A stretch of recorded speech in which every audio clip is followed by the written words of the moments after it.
سورہ آل عمران کی آیت نمبر 172۔ سورہ آل عمران کا 18واں رکوع اور چوتھے پارے کا 9واں رکوع۔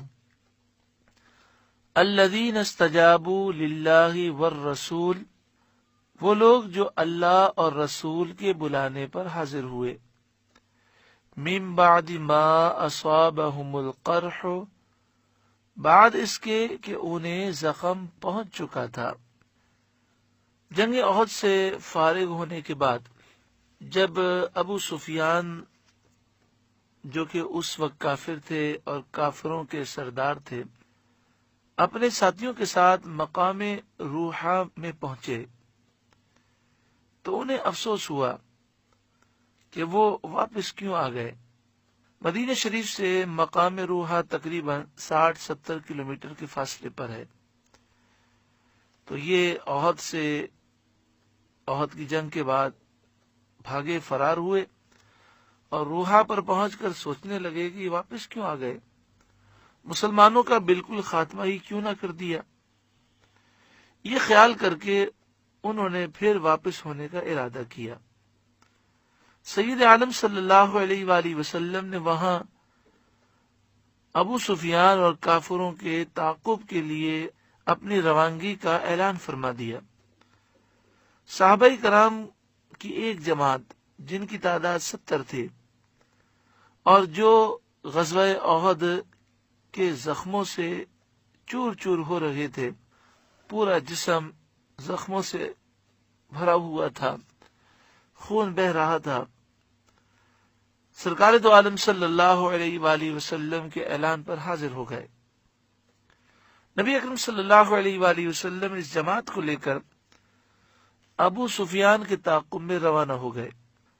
جب حضور صلی اللہ علیہ وآلہ وسلم مقام حمراء الاسد پر پہنچے جو مدینہ شریف سے 8 میل پر ہے، تو وہاں معلوم ہوا کہ مشرکین خوف زدہ ہو کر بھاگ گئے۔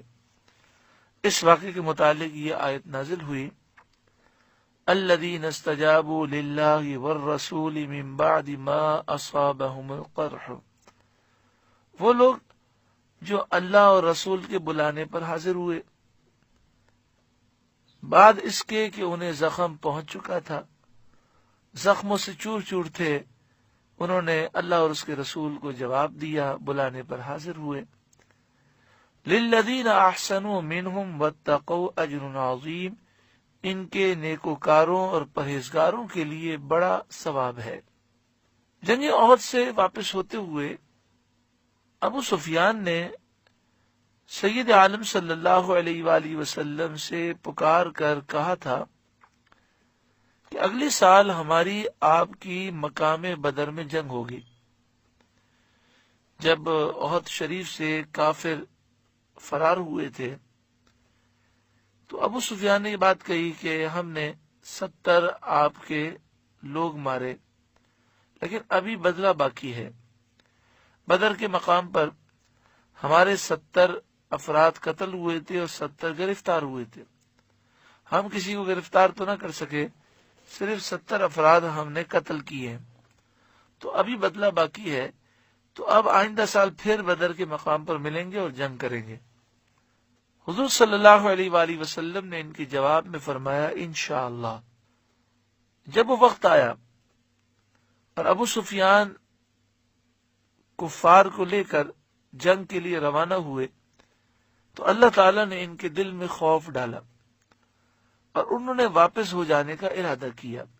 اس موقع پر ابو سفیان کی نعیم بن مسعود اشجعی سے ملاقات ہوئی جو عمرہ کرنے مکے آیا تھا۔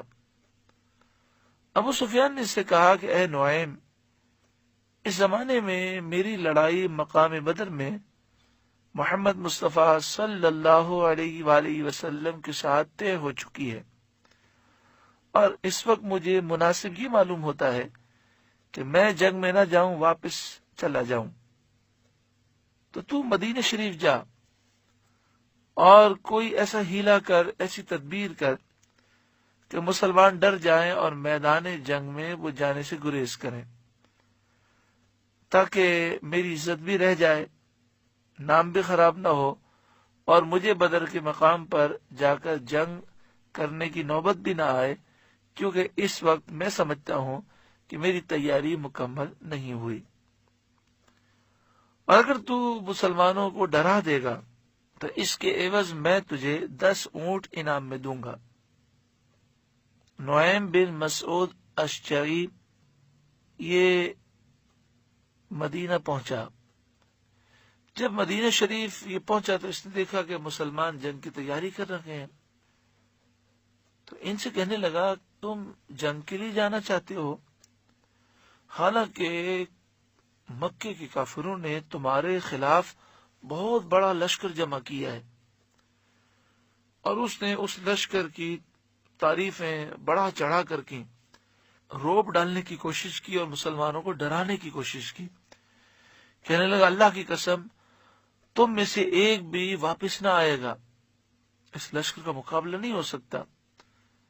اللہ اکبر۔ سید عالم صلی اللہ علیہ وآلہ وسلم نے قیامت تک آنے والے لیڈروں کو زندگی گزارنے کا سلیقہ سکھا دیا۔